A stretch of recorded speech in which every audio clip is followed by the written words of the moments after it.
बिहार हो या बंगाल या हिंदुस्तान, करोड़ों दिलों पर राज करने वाले शत्रुघ्न सिन्हा का अंदाज आज भी वही है, बेबाक। हम उन्हीं से सीधा पूछते हैं, देश में क्या हो रहा है शत्रुघ्न सिन्हा जी, और आप किस हालात में देखते हैं? मैं यही कह सकता हूं कि लम्हे लम्हे की सियासत पे नज़र रखते हैं, हमसे दीवाने भी दुनिया की खबर रखते हैं। इतने नादां भी नहीं हम कि भटक कर रह जाएं, कोई मंजिल ना सही राह गुजर रखते हैं। मार ही डाले जो बेमौत ये दुनिया वो है, हम जो जिंदा हैं तो जीने का हुनर रखते हैं। इस कदर हमसे तगाफुल भी ना बरतो साहिब, don't push us against the wall. इस कदर हमसे तगाफुल भी ना बरतो साहिब, हम भी कुछ अपनी दुआओं में असर रखते हैं। यानी संक्षेप में कहा जाए आज की हालात को देख के तो ये कहना होगा कि ये खामोश मिजाजी तुम्हें जीने नहीं देगी, ये खामोश मिजाजी तुम्हें जीने नहीं देगी। इस जमाने में रहना है तो कोहराम मचा दो। कोहराम तो आप लोगों के खिलाफ ही मच रहा है। जितने विपक्षी नेता हैं, सबको लग रहा है जैसे कि जेल की ही तो दीवार जो है वो नसीब है। वो तो जब लोकशाही को तानाशाही में बदल दिया जाता है या बदलने की कोशिश होती है, और फिर चारों तरफ इस हाहाकार के बीच में भ्रष्टाचार की परिभाषा को बदल दिया जाता है।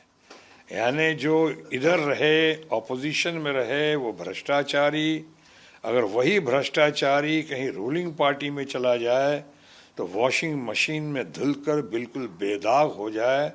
ऐसी हालत जब पैदा हो जाए कि जब आप सारी पुरानी गारंटीज़ को दरकिनार कर दें, सारे नारों को एक तरफ कर दें कि अब की बहुत हुई महंगाई की मार, अब की बार मोदी सरकार, बहुत हुई डीजल पेट्रोल की मार, अब की बार मोदी सरकार, बहुत हुई बेरोजगारी की मार, हाहाकार, अब की बार मोदी सरकार, और उसके बाद मुद्दों से ध्यान भटकाने के लिए आप सारी चीज़ों को ये दरकिनार करके नई मोदी की गारंटी, पुरानी गारंटी को बगैर पूरा किए हुए नई गारंटी को लेकर सामने आते हैं, तो साफ दिखता है कि अब बहुत डेस्परेट हैं, बहुत फ्रस्ट्रेटेड हैं, बहुत डरे हुए हैं।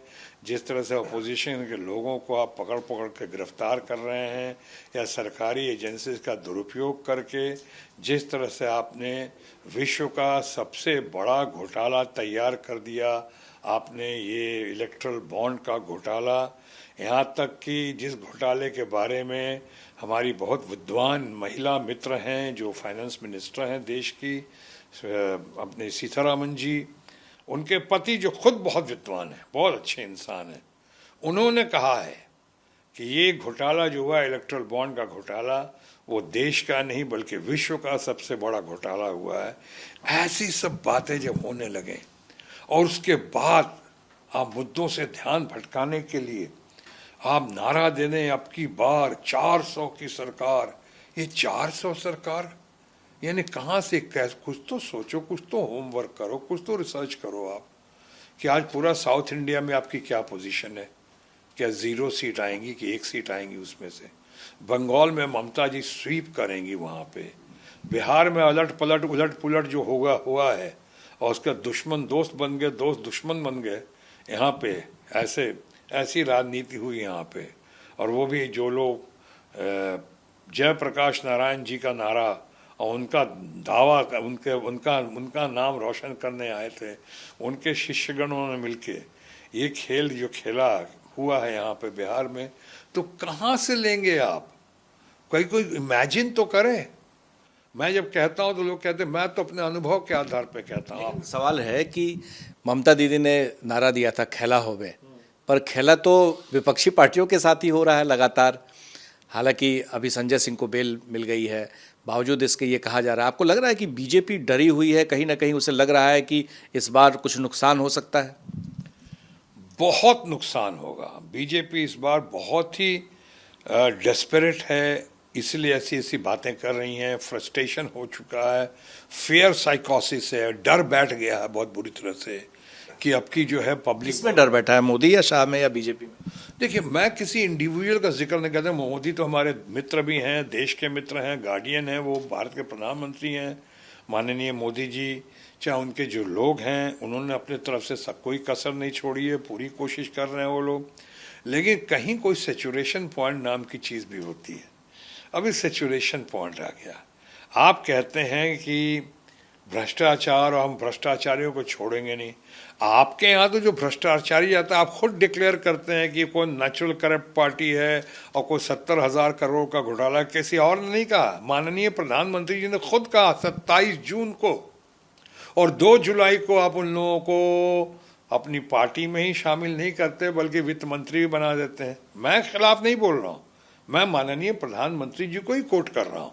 उन्होंने कहा, तो यानी आपके पास जो आए आज तक 95-96% केसेस जो हुए हैं सरकारी एजेंसीज का दुरुपयोग करके। इस दुरुपयोग से कहीं ऐसा तो नहीं आपको भी डर लगता हो? नहीं, मैं तो फ़कीर आदमी हूँ, शरीफ आदमी हूँ। आप जानते हैं भगवान पशु प्रभु की ऐसी मनोकंपा है, अल्लाह ताला का फजल है, वाहिगुरु का आशीर्वाद है कि आज तक तो मेरे ऊपर कहीं किसी किस्म का कोई इल्ज़ाम, एलिगेशन करप्शन का किसी चीज़ का तो नहीं लगा है। मैं जनता की अमानत के साथ सब कुछ पारदर्शिता और ईमानदारी के साथ करना चाहता हूँ और करता रहा हूँ। तो इसलिए ऐसी बात मैं लोकतंत्र के अंदर रह के, मैं बगैर दायरे का अतिक्रमण किए हुए मैं अगर बात करता हूँ जनहित में, सोसाइटी के हित में, देश के हित में, तो मैं समझता हूँ इसके लिए तो मेरी प्रशंसा होनी चाहिए, शायद होती भी है। अब जब आप भी जब कह रहे हैं तो ये मैं समझूंगा कि ये मेरे लिए कॉम्प्लीमेंट है। मुझे अगर डर नहीं लगता है तो ये कॉम्प्लीमेंट्री है, मैं इसको धन्यवाद देता हूँ। लेकिन मैं ये कहना चाहता हूँ कि ये इस तरह से भ्रष्टाचार की परिभाषा बदल दी। आप कुछ दिन पहले कहते हैं कि हम जो आएंगे हमारे पास और भ्रष्टाचारी को माफ़ नहीं करेंगे, भ्रष्टाचारी के जेल की सलाखों के पीछे। अरे कहाँ सलाखों के पीछे? आज के ही इंडियन एक्सप्रेस में, जिस दिन आपसे साक्षात्कार हो रहा है, आज के ही इंडियन एक्सप्रेस में है कि 25 जो बड़े बड़े नेताओं के खिलाफ जो चला है, उसमें से 23 नेताओं के खिलाफ केस या तो बंद कर दिया गया है या फिर उसको ठंडे बस्ते में डाल दिया गया है या कुछ जगह क्लोज किया जा रहा है सारा। ये आप करते हैं।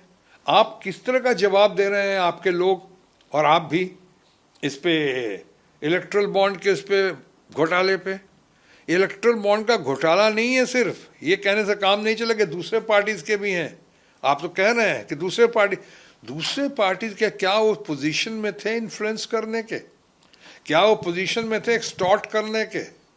क्या उनके पास सीबीआई या चाहे जो भी एजेंसी हैं, ईडी वगैरह थी उनके पास कि साहब उन्होंने रेड करवाया है तब पैसा आया है, ऐसी ऐसी कंपनी का पैसा आया है? बीजेपी क्या एक्सटॉर्शनिस्ट है? मैं ये नहीं कहूँगा, देखिए ये तो जांच का विषय है, लेकिन ये तो खुलकर सामने आ गया है। मैं समझता हूँ आज नहीं तो कल कोर्ट वगैरह इसमें बैठेगी, ज़रूर होगा। आज तथाकथित बहुत सारे जो जिनको आप लोग कहते हैं, कई लोग कहते हैं गोदी मीडिया वगैरह ज़्यादा जिक्र नहीं कर रही इसका, लेकिन ये वो सच है जो बहुत उभर कर आएगा। ये कई लोगों का मानना है कि दुनिया का सबसे बड़ा घोटाला जो हुआ, एक्सटॉर्शन हुआ है, जो वो इलेक्ट्रल बॉन्ड के जरिए हुआ है। और सवाल ये उठता है कि आप लोग जो अलायंस लेकर, इंडिया अलायंस लेकर आगे बढ़ रहे थे, उसमें कोई एक ऐसा चेहरा क्यों नहीं बन पा रहा है जो मोदी को सीधे अटैक कर सके, बीजेपी को हराने की क्षमता रखता हो या उसको उसी की भाषा में जवाब देने वाला हो?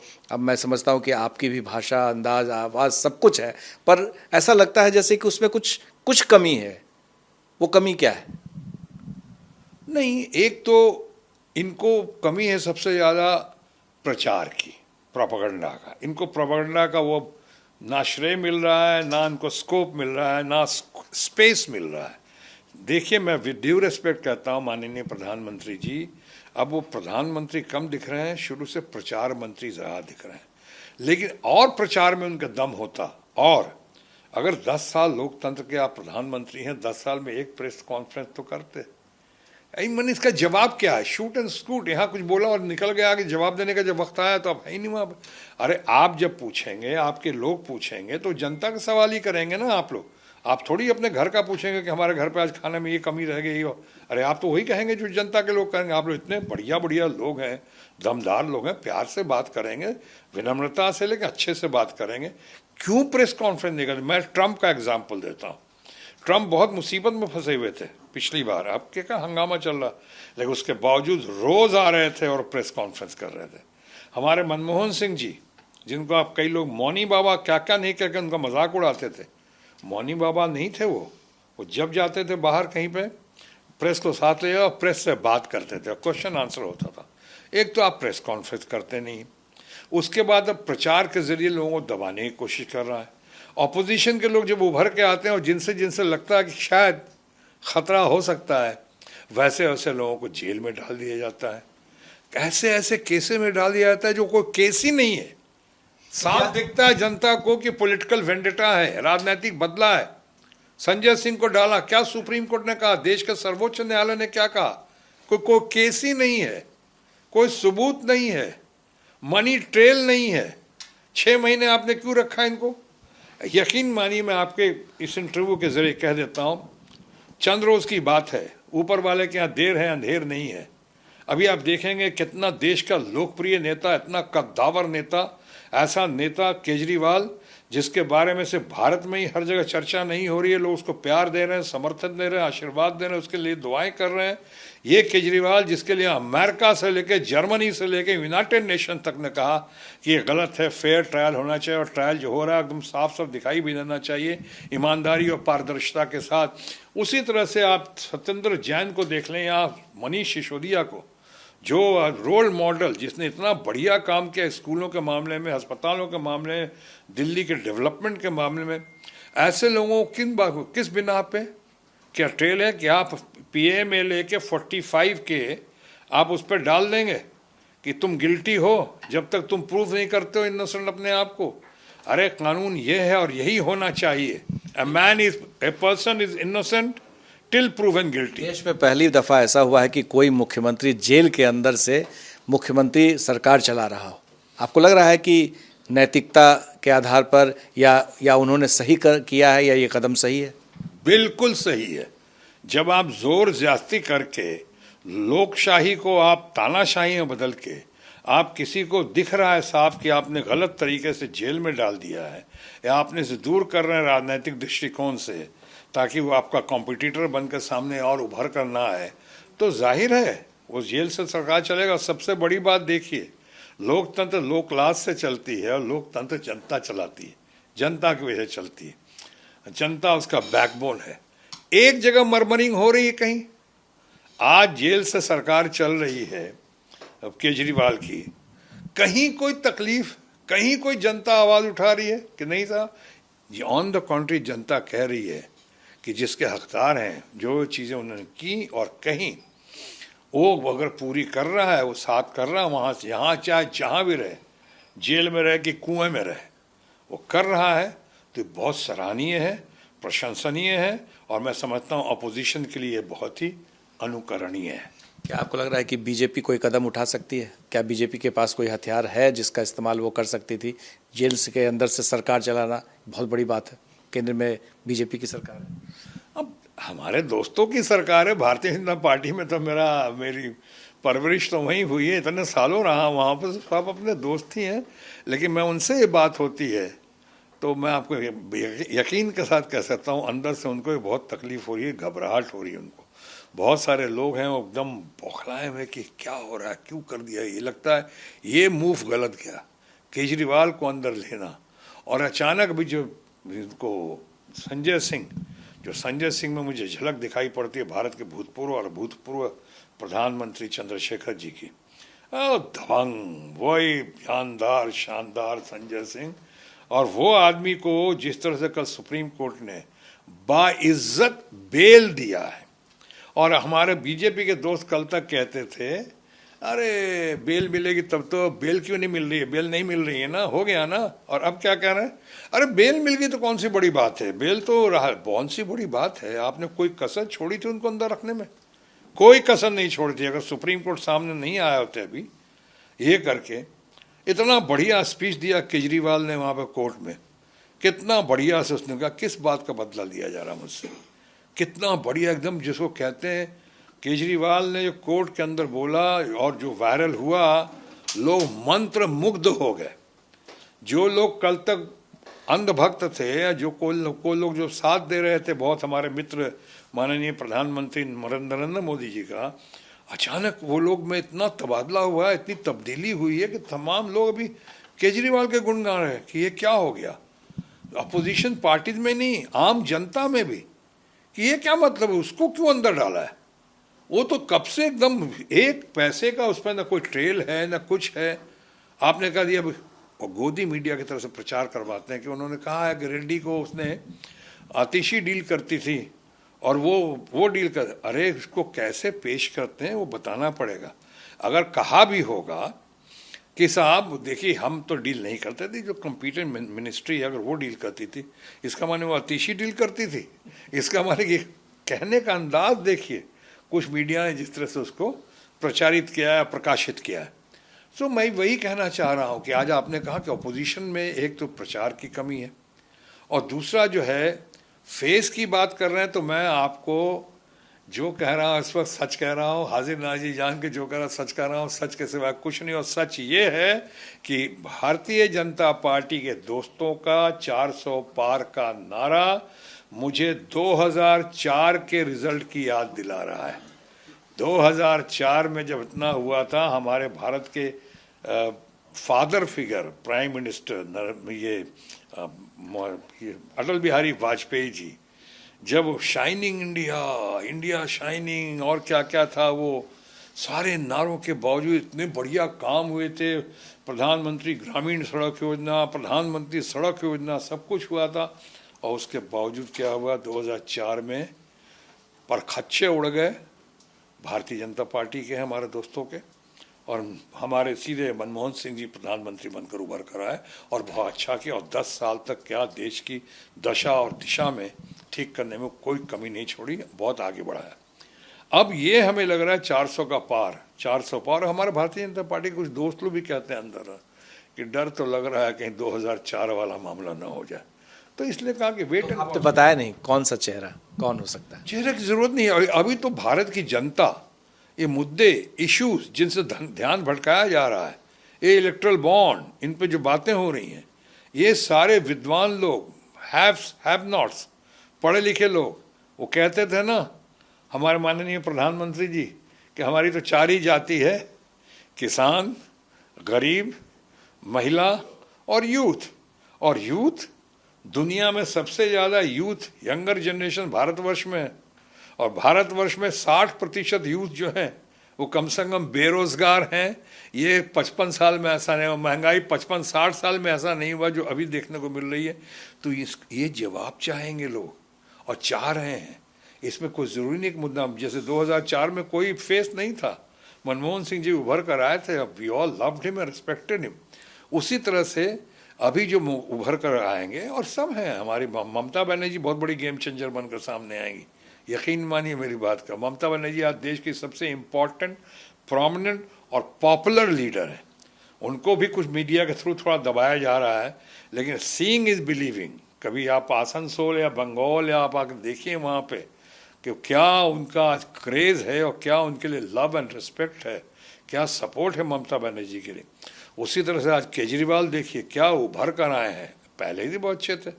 कई लोग बोलते हैं, उनके बीजेपी के दोस्त बोलते हैं, अरे यार केजरीवाल तो आए लेकिन केजरीवाल ने इतना इतना ही किया, उन्होंने धोखा दिया। किसको धोखा दिया जी? तो उन्होंने उनको धोखा दिया, अन्ना को। अरे अन्ना के हम सब सम्मान करते हैं, लेकिन अन्ना को उन्होंने धोखा दिया। अन्ना को तो शांत हो गए, उनको शांत कर दिया गया, बैठा दिया गया अच्छे से, आराम से, बढ़िया आदमी है वो। लेकिन वो तो कठुआ पे भी कुछ नहीं बोले थे, शांत थे।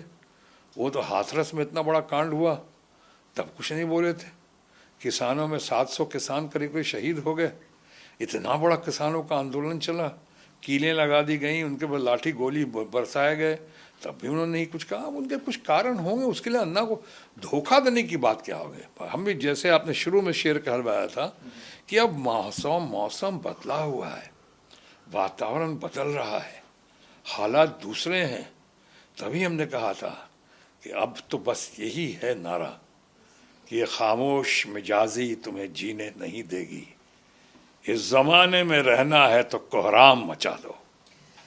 कोहराम मचेगा, लेकिन सबसे बड़ी बात शत्रुघ्न सिन्हा की, नाम भले ना हो लेकिन नरेंद्र मोदी के सामने एक है नाम, और वो है मुद्दा।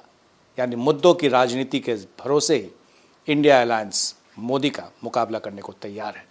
हमारे सहयोगी शैलेश के साथ प्रकाश कुमार, एबीपी न्यूज़, पटना।